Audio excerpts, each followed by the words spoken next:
Welcome to episode 126 of the High Volume Hiring Podcast. I am Stephen Rothberg, one of your co-hosts and also the founder of College Recruiter job search site.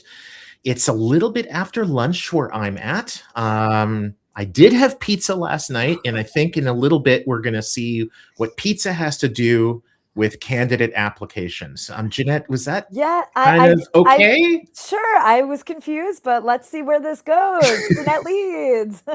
And today, on episode 126, which is a great number, we're here with Chris Connors. He's the co-founder of Candidate FYI. So welcome, Chris. Thrilled to have you here. Awesome. We'll talk pizza, I guess.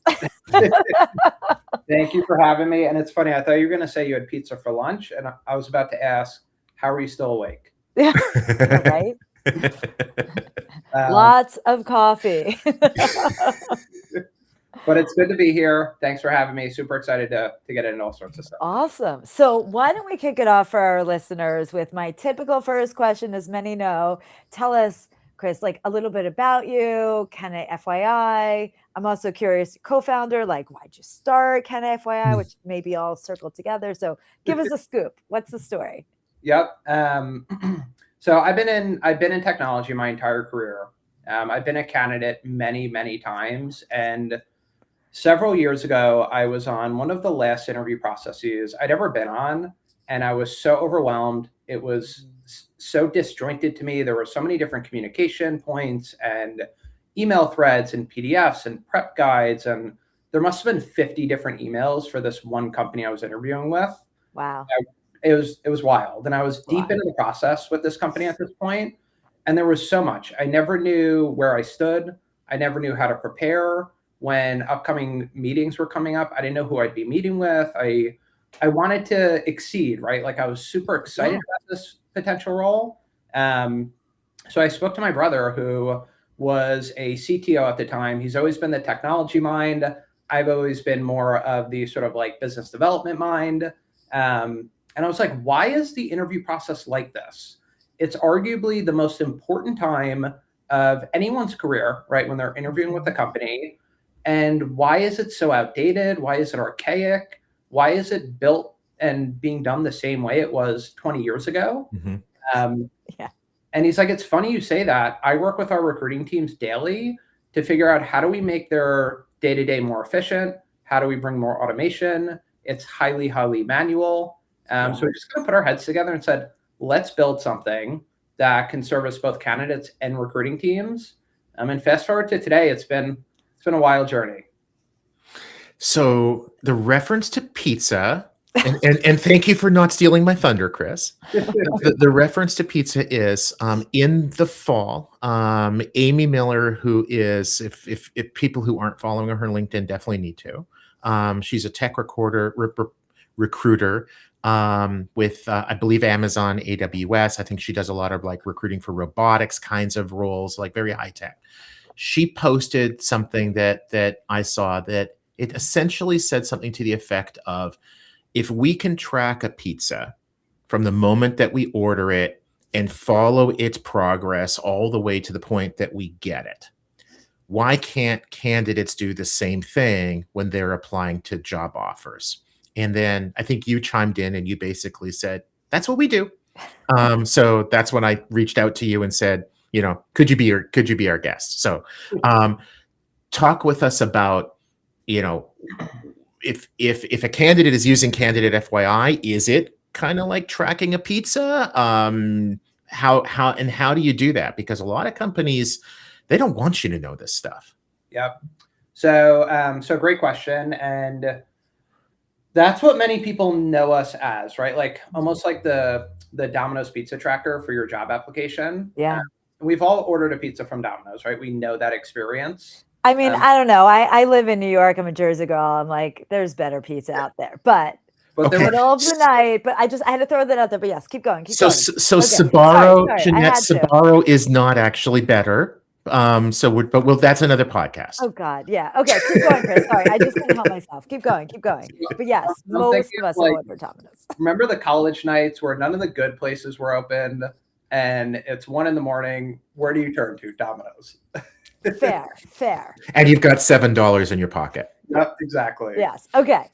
I'm with you.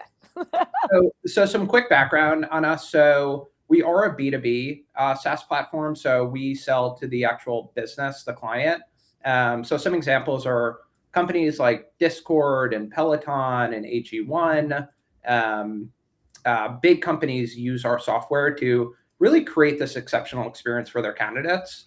Now, tying that back to the candidate portal. So to give you an example, a company like Discord, right, that is hiring significant amount of roles per year, they want to create this exceptional experience for their candidates. So every single one of their roles activates a candidate portal. Now that candidate portal is powered by Candidate FYI.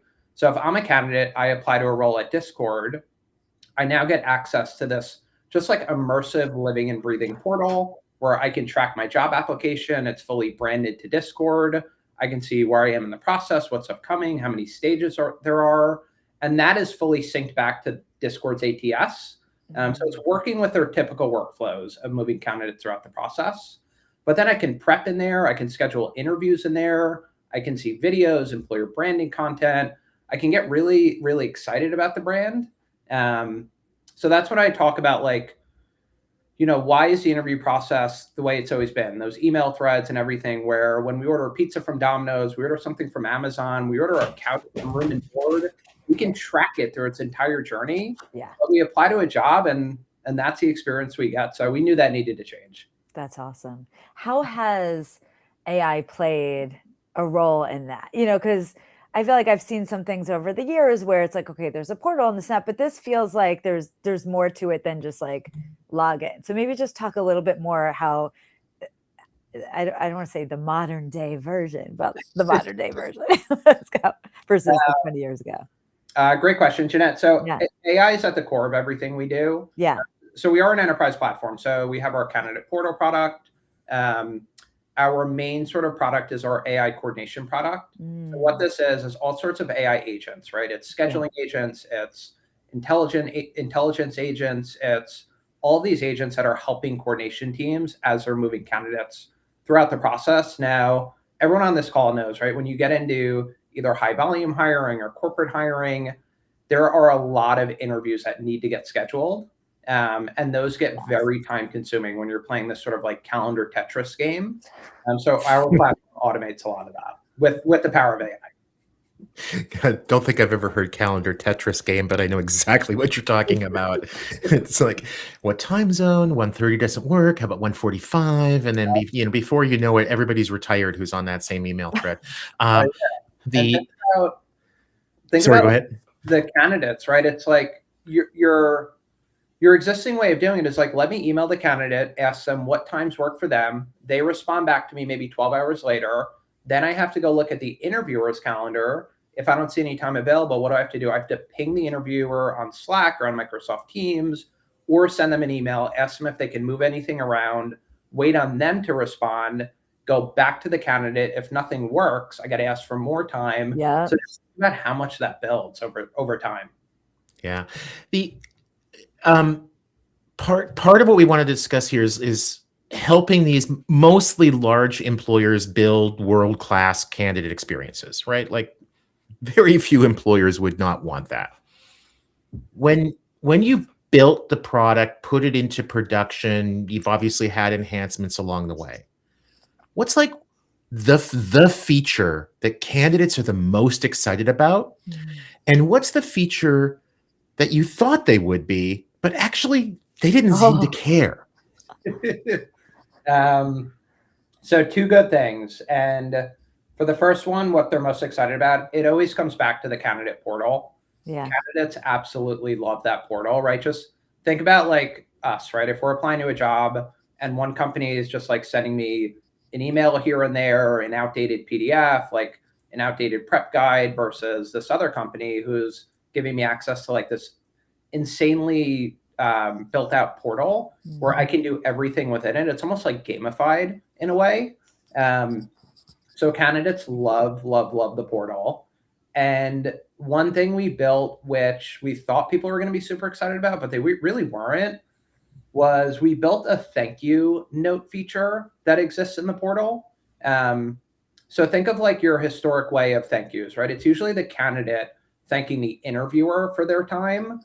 But what we built out was in reverse. We built out the Oh. ability for the interviewer to thank the candidate, which then appears in their portal. So after an interview, they get a nice note from the interviewer. Thank you so much for your time, etc. But it never really. That's interesting. Yeah. Was it the recruiter not using it, or was it the candidates? It's like, yeah, they're getting the thank yous, but It turned more into the interviewers not using it, because I think what it came down to is like they're in so many back-to-back interviews that trying to manage and stay on top of that becomes extremely difficult. Yeah, that's so true. So true. I want to go back to you talked about how the candidate experience was like almost gamified. Like that's really interesting. Like tell us more about that. So think about that portal experience, right? Like if you are sitting there, you're seeing an absolute tracker, right? Where it's showing you every single stage of the process. Yeah.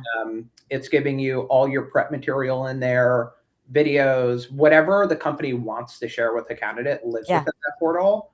It's custom by stage, right? So every stage is different material, different interviewers, different bios, different experiences throughout, all the way up until like onboarding and pre-boarding, where then you're getting ready for your first day. That's great. Or, you're seeing your offer, exciting things like that.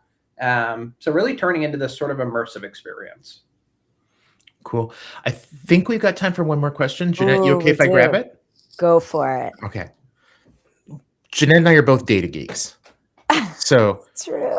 Talk to us about, like, is there data to show that by using, whether it's the candidate FYI or some kind of equivalent system, a candidate portal, that employers are hiring less expensively, faster, better? I'm a senior TA acquisition. I don't really care if my candidates have a nice experience. I want to be able to go to the CFO and say, I made better use of corporate resources. Pitch me. Yep.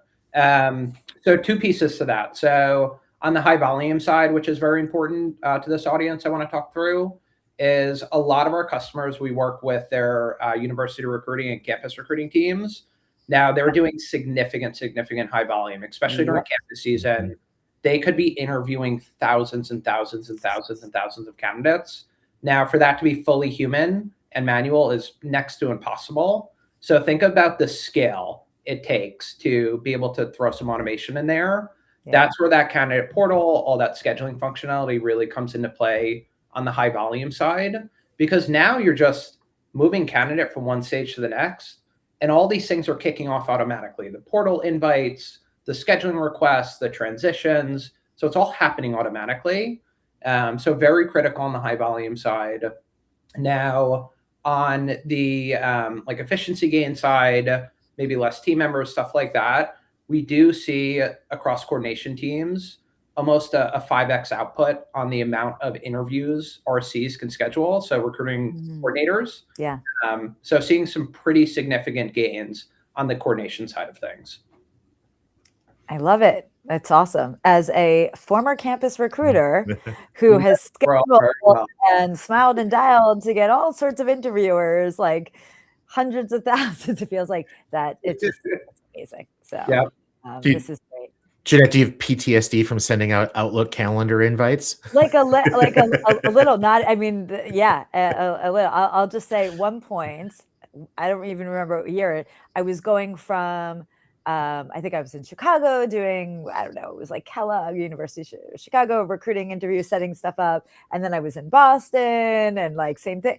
And at one point I turned to a cab driver when I was going, I was so tired because I was literally up all night scheduling stuff manually, right, back and forth, that I turned to the cab driver while I was in Boston and said, take me to O'Hare. And the guy was like, honey, you're a long way from O'Hare. So, anything that can help recruiters with this massive, admin burden is awesome. So, Chris, thank you for sharing of course. Everything that Kenny FYI is doing. It's awesome. So no one will have to be in Boston and not know where they are. I can't beat that one. I mean, Chris, you can't. True story. Yeah, awesome. Thank you so much, Chris. Pizza's on me. I love it. Awesome. Oh, and then just really quickly, I know this when everyone sees this, shout out to Faith, College Recruiter CEO. Happy birthday to you. And to my son, yes. Will, happy graduation from high school. And so, Chris, thank you for celebrating this milestone day with us. June 25th is a good day. June 25th. Love it. Thanks, everyone. Cheers up. Bye.